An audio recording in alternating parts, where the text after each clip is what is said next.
Hey guys, welcome back to the news. IBB's recent confession regarding the annulment of the June 12, 1993 election raises more questions than answers. And guys, this has sparked a lot of debate. Many people see this confession as a pointless confession and at the wrong time. Of what purpose? Does this confession hold? Of what purpose does it really hold? After 32 good years, IBB decided to, wake up and say, oh, Chief MKO Abiola truly won the election. What does that mean?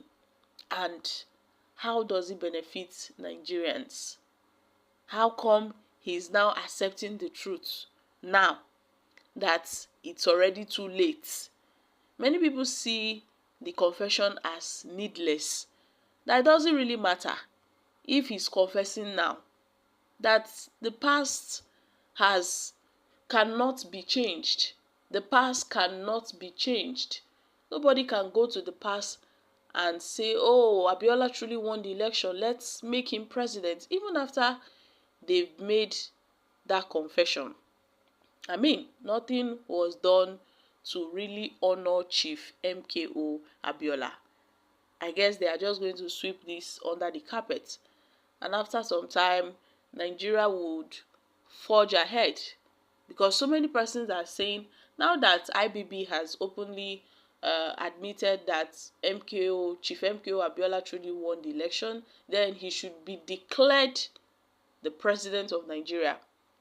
He should be declared as one of the presidents of Nigeria.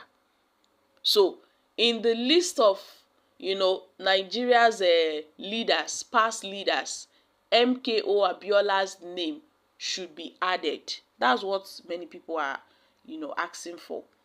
People are making demands that this should be the right thing to do, and not just writing a book for all to read and then leave the most important thing, which is to recognize Chief MKO Abiola. But what can we say? I mean, many people tend to have their different opinions regarding this. And one of, such persons are the Committee for the Defense of Human Rights, a human rights organization which recently called for the prosecution of the former military ruler Ibrahim Babangida for his role in the annulment of the June 12, 1993 presidential election. The group demand comes after Babangida's recent public admission for his involvement in the annulment, which the group described as an attempt to hoodwink Nigerians into believing he acted in good faith.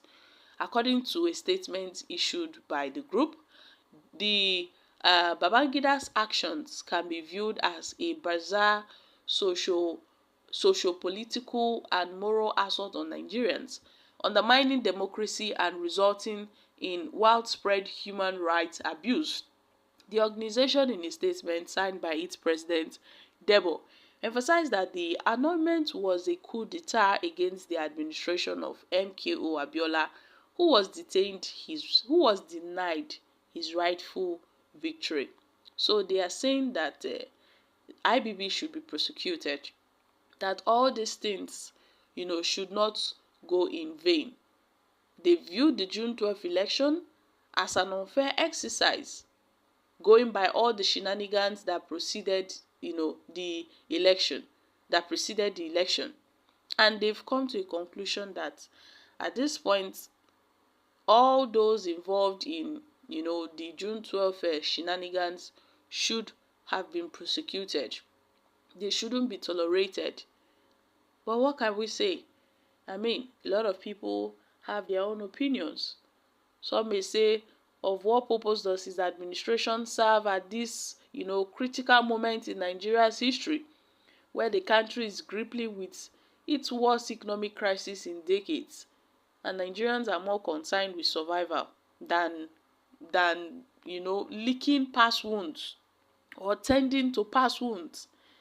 Nigeria has endured enough, from the civil war to years of misgovernance by corrupt leaders to what we are currently experiencing. So this revelation at this time, adds little or no value to Nigeria's present challenges. IBB's claim that Abacha was responsible for the annulment reeks of, he's trying to play a victim of history. This was the same Abacha who, by IBB's own administration, saved his life multiple times and prevented his government from being overthrown. Has he considered how Abacha's family would feel about this blaming a dead man? Integrity demands consistency, but this sudden shift in narrative paints IBB as someone who is willing to rewrite history just to suit his personal convenience. And to top it all, IBB accepted billions and billions of donation from, dignitaries to build a private library. And that private library will probably benefit a few persons. But it's not a bad idea, though. It's not a bad idea. Aliko Dangote promised, some amount of money that he will be contributing consistently till the completion of the library.